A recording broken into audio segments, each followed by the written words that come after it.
దేశ ప్రధాని నరేంద్ర మోడీ మహిళలకు 33% పార్లమెంట్లో బిల్లును ప్రవేశపెడితే ఆ బిల్లుకు కాంగ్రెస్ పార్టీ వ్యతిరేకించడం సిగ్గుచేటని రిపబ్లికన్ పార్టీ ఆఫ్ ఇండియా అదేవాలీ జాతీయ సెక్రటరీ పేరం శివ నాగేశ్వరరావు గౌడ్ అన్నారు.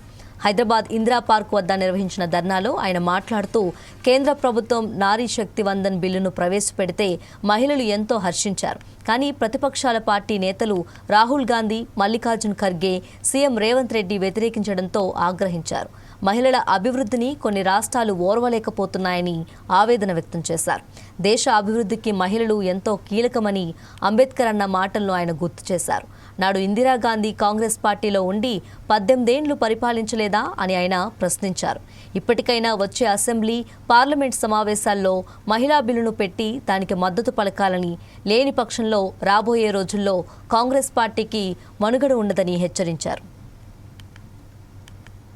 కాంగ్రెస్ పార్టీ మిత్రపక్షాలు కూడా మరి యొక్క బిల్లును వ్యతిరేకించడం చాలా హాస్యాస్పదంగా ఉంది. ఎందుకంటే భారతదేశంలో ప్రపంచంలోనే మరి స్త్రీ లేనిదే మానవ జాతికి మనుగడ లేదు. అటువంటి స్త్రీకి మరి చట్టసభలో రిజర్వేషన్ రావడం మరి భారతదేశం గర్వించదగ్గ విషయం. ఆ రోజున డాక్టర్ బాబాసాహెబ్ అంబేద్కర్ గారు కూడా యొక్క మహిళా బిల్లు రిజర్వేషన్ కోసం ఆయన రాజీనామా చేయాల్సి వచ్చింది. ఆ రోజు కూడా ఆయన ఇట్లాగే బిల్లు ప్రవేశపెడితే మరి అప్పుడు ఉన్నటువంటి ప్రధానమంత్రి శ్రీ జవహర్లాల్ నెహ్రూ గారు తిరస్కరించడం జరిగింది. దాని నిరసనగా ఆ రోజున మరి డాక్టర్ బాబాసాహెబ్ అంబేద్కర్ గారు సామాజిక న్యాయశాఖ మంత్రిగా ఉండి వెంటనే రాజీనామా చేసి ఆయన ఒక్కడే చెప్పాడు, ఒక స్త్రీ లేనిదే ప్రపంచం లేదు.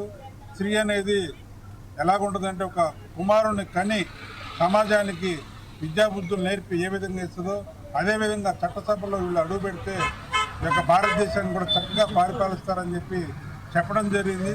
దానికి మీకు ఒక ఉదాహరణ చెప్తున్నా.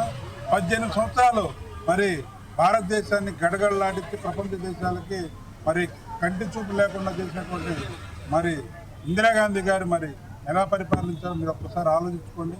ఈ గవర్నమెంట్ చెయ్యదు కానీ ఎదిరిస్తేనే చేసేలా ఉంది.